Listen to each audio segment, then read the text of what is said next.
The Chicago Bears have found a trade partner. Hello, everyone. I'm Andy here with Chicago Bears React, bringing you all of the Chicago Bears news you're seeking out during the season and now in the off season. Before we dive into today's story, please take a moment, like, subscribe, turn on notifications. You're not going to want to miss anything we're talking about. This is going to be arguably the most exciting off season I can remember for the team. We've already seen an offensive coordinator hired. We've still got to see who are those assistants coming in underneath him. We'll be looking to hire a defensive coordinator. We got quarterback decisions. We've got NFL draft decisions, free agency decisions, and so much more. You won't want to miss it. So for today's story, though, I want to look at something that we've already touched on this channel, and it's getting more and more interesting.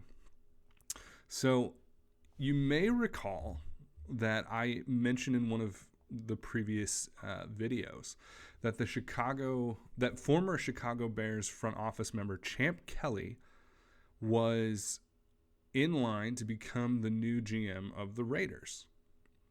So this is something that had caught my attention because Champ Kelly was a part of the Ryan Pace staff that ultimately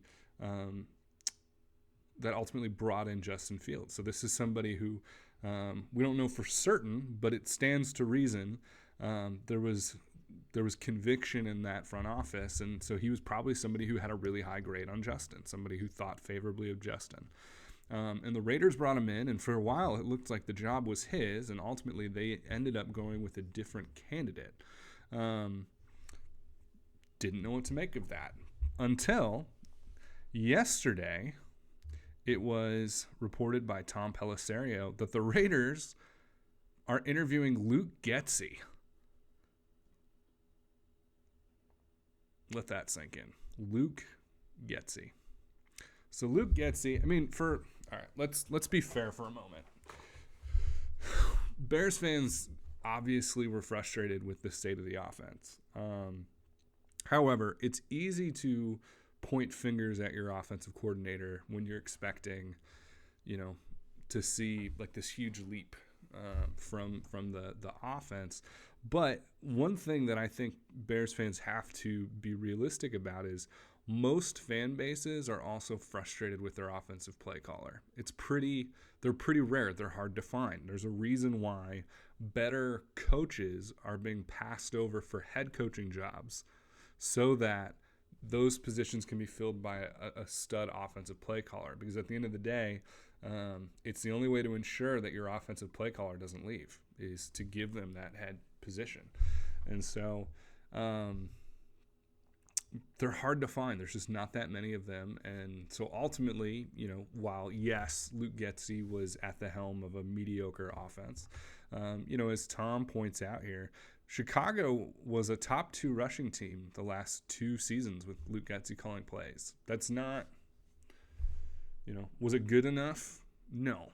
But at the end of the day, I think it's easy to criticize him and not recognize that he's better than what some of the other options out there are. That being said, when I look at this, I now have to start asking questions. Did they actually want Champ Kelly to be their GM? Do they actually want Luke Getsy to be their offensive coordinator? Or are they bringing in 2 people who know Justin from a front office standpoint and from a X's and O's in the building, have coached them kind of standpoint? I think the Raiders are taking a serious look at trading for Justin Fields. It's the only thing that really makes sense to me. As I look at this, next year they've got Jimmy Garoppolo, I believe, on contract for 1 more year, but that's not a real answer. Aiden O'Connell is a nice little backup piece, right? But nothing about Aiden's, rookie season would make you think like, oh, this is a building block. The Raiders need something, and at the end of the day, I think there's 2 things that could be driving the Justin Fields thing. One, I don't know who else you're getting. The options, so the Raiders right now have, I believe, the 12th or the 13th pick, somewhere in there. You're either rolling the dice on QB3, QB4 in this draft. So, you're your J.J. McCarthy kind of person and hoping that they're better than their current draft grade, or you're gonna try to get one of the veterans who are going to be available on the market to come out there. Maybe you can convince Kirk Cousins, but at the end of the day, I don't know why Minnesota would let Kirk Cousins out the door. They're in a similar spot as the Raiders. Like their draft pick isn't low enough, or high enough, I should say, to take a realistic shot at one of the top quarterbacks. And so I don't think Kirk Cousins is going anywhere. And, there just aren't that many great options. And so the Raiders have to be looking at this saying, like, we don't have a good enough plan for our quarterback for 2024. The other flip side of this, and this is, this is a part of the business side of things that I don't think fans take into account enough. Mark Davis wants to sell tickets. And not only sell tickets, he wants to sell season tickets, right? And it's hard to do that when you're putting, beat up and worn Jimmy Garoppolo on the front of your pamphlet, right? Right now, who are you using to sell tickets there? Probably Max Crosby, Devontae Adams, but there's not. They don't have that real star power that's going to help them sell tickets. And I think, let's be honest, Justin is flawed, but he's exciting. And that's why I think so many Bears fans are having such a hard time wrestling with the fact that the Bears are probably going to move on from him. Is because if nothing else, he's a strong leader.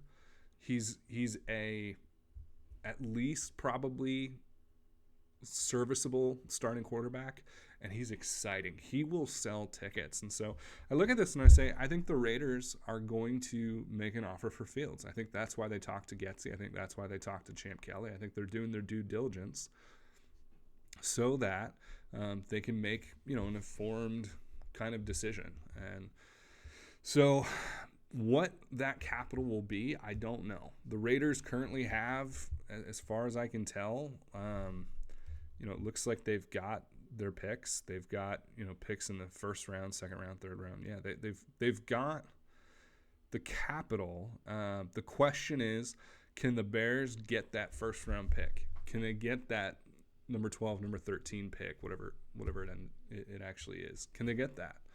I mean, if you're the Bears, you don't let them hang up the phone before that deal's done, right?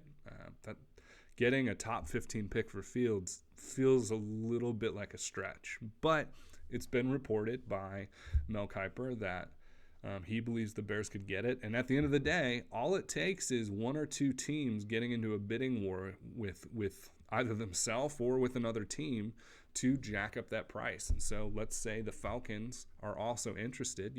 That could be something that pushes a team like the Raiders to make a desperation move and give up their first round pick. So, but it doesn't have to be a first round pick. It could be a second and a 4. It could be a second, a future second.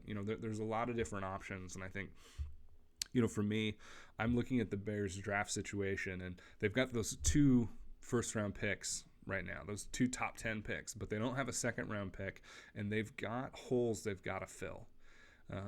It's been, we've discussed in this channel, the Bears they're going to take Caleb Williams, most likely. And then that next pick needs to be a wide receiver or defensive end. But, they have a big hole at center. They probably need to draft a guard. Nate Davis didn't look that great. And as much as I love Tevin Jenkins, I don't trust him to stay on the field. So you need at least some competition in your guard room. You need a safety. I think there's a good chance Eddie Jackson might be a cap casualty this offseason. Even if he's not, he and Jaquan Brisker had a hard time staying on the field. And when those two were out, it was terrifying to watch that defense play. They need help there. They need more up front on that defensive line. They probably need to draft a running back on top of it.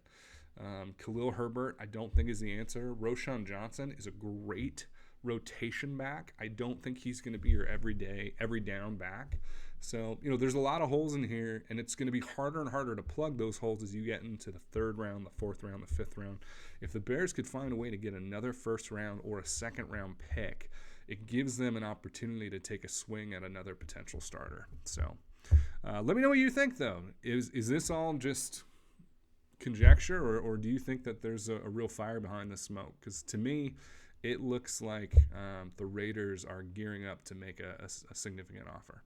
So let me know in the comments what you think is going to happen. And thanks for watching. As always, bear down.